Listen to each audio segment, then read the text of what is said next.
哼，明明是美国和伊朗在打仗，但我们国内的油价却上涨了。上涨也就算了，还要冒出来一个概念叫少涨，这是什么意思吗？难道是欺负我书读的少吗？还是说我们在学老美搞银学理念啊？就在4月7日的时候，国内汽油、柴油经过调控后上调至420元每吨以及400元每吨。我估计现在开油车的朋友们现在听到这个消息以后，肯定都在抱怨，这不就是涨价了吗？还美其名曰弄个什么少涨。所以问题就来了，少涨这个概念又是怎么来的？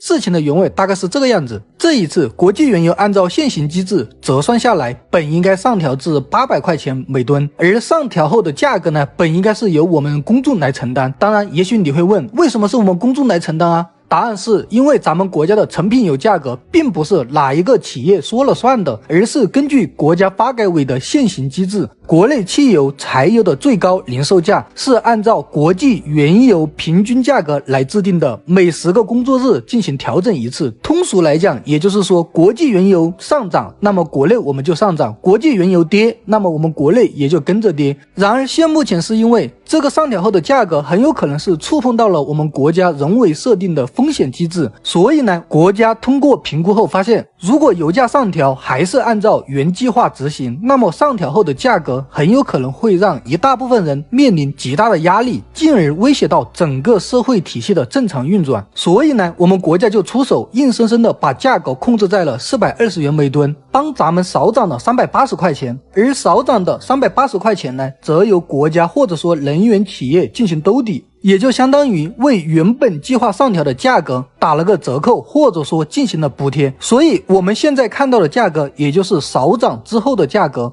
而这个少涨呢，它并不是所谓的语言艺术，也不是所谓的银学理念，而是真真切切补贴后的优惠。所以你会发现，其实我们国内每一次油价上调的背后，都有人在替你扛更大的风险。远的我们就不说，就说最近的，在今年3月份的时候，因受中东局势影响，国际油价呢一路飙升。当时按照现有机制算下来，国内汽油本应该1吨涨到2205块钱，结果国家出手调控后，实际价格只涨了1160块钱，相当于每升少涨了8毛5。这是一个什么概念呢？也就是说，你加一箱50升的油，国家直接帮你省了40多块钱。包括到了4月7日，按照现目前的机制算下来，本应该涨800块钱每吨，然而实际上只涨了420块，又少了将近一半。这一结果的体现就是我们国家在出手，其目的呢，就是不让国际油价暴涨后的冲击波一次性的压到咱们消费者身上。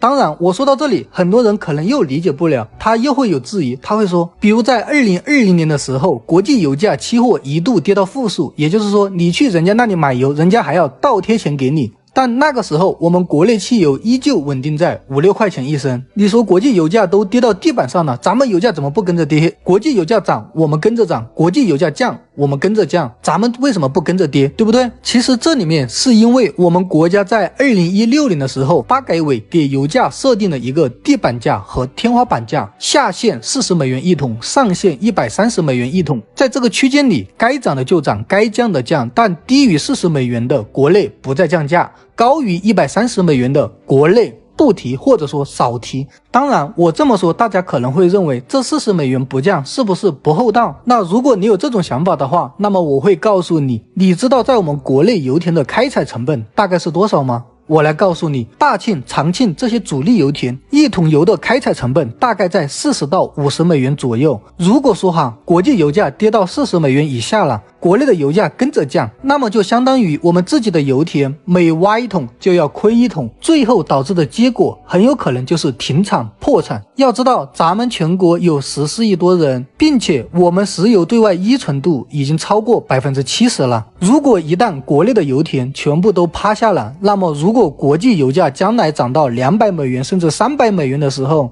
我们就没有任何讨价还价的余地了。所以40美元这个地板价本质上是咱们国家再来一个机制，为咱们的能源安全进行护航，保持国内油田这个备份系统，让它能够活着。有了这套系统以后，将来国际油价不管你再怎么涨，我们手上是不是至少还有一张底牌在手里揣着的？当然到了这里，或许你会问，那低的40美元价差去了哪里？我来告诉你，按照国家规定，低于40美元未调的那部分的钱，1分都没有进到企业的腰包，而是全额纳入油价调控风险准备金，全额上缴国库，用于节能减排、提升油的品质和保障石油供应安全。就比如这次国际油价上涨，我们能够做到少涨，这里面其实跟这套机制息息相关。所以我们可以看出，国家对成品油的调价机制主要起到了一个保底限高的作用。